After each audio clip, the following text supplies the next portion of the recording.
napakapayapa. Dahil nakarating din ako ng Davao. Hindi ito isang hearsay, ito isang katotohanan ng karanasan ko. Kaya walang mananalo sa 2028, kaya nga ini-impeach na nila para hindi na makatakbo sa 2028. Aaga nilang tinitira. Dahil nga alam nila na pag yan ay nakalaban nila si VP Sara Duterte, dadamputin sila sa kampungan lahat. Nung nakarang eleksyon. Si Tulfo. Oh, nung 2022. Ito yan. Binuto ko naman. Kasi nga, sabi ko nga, previously idol, di ba? Dahil yun ang akala natin, parang budol lang din nangyari naman eh. Nabudol ako kay BBM, nabudol ako ng Tulfo. O pero dito sa Duterte, hindi pa ako kahit kailan, hindi pa ako na budol. Talagang nakita ko, consistent ang performance and achievement, accomplishment ng mga Duterte para sa bayan at mamamayan ang kanilang prinsipyo. At tignan mo, wala silang insertion sa budget, di ba? O, may nakita ka ba na na-insert sila ng over budget sa mga project nila? Wala. At tignan mo rin ang kapayapaan ng probinsya o lalawigan ng Davao. Napakatahimik, napakapayapa. Di ba? Napakapalad nga ng mga residente ng Davao eh. Kasi merong mga Duterte na nagmamalasakit sa kanila at sa buong bansa. So never again Tulfo. Never again Tulfo, never again Marcos. Congressman ako. Kasi 'di ba may gaganapin kasi ng special election this coming March na daw this coming March. At yung magiging kalaban ng kanyang anak ay kasama natin ngayon. Actually, bago-bago lamang ay na-interview namin. Kasi actually, honestly speaking, hindi ko rin alam yung may magaganap palang special election. Okay. Bakit parang tila yata tinago ito ng mainstream media?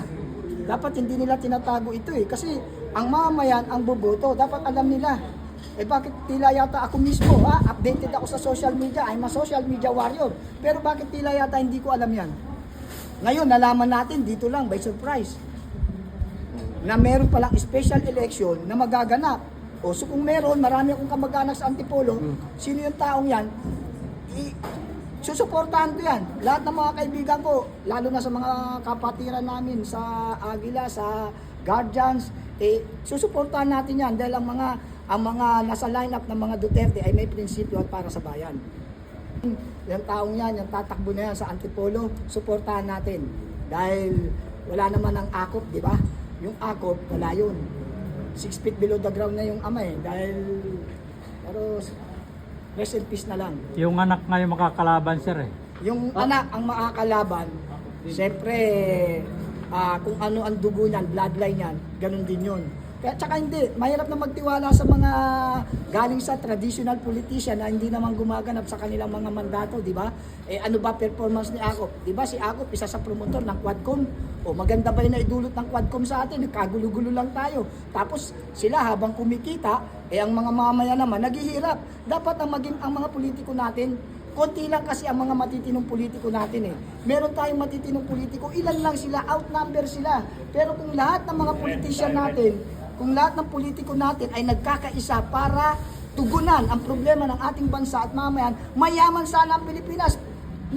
Ano pa tayo? Ahead tayo dati sa mga Malaysia, Singapore, Indonesia, Hong Kong, Thailand, Vietnam. Tayo nangunguna dati dyan sa mga yan eh. Pero tingnan mo ngayon ang ekonomiya nila, napakataas at tayo naiwanan. Kasi nga, sobra sa kurakot ang bansang Pilipinas. Ngayon, iilan-ilan lang ang matitino nating politician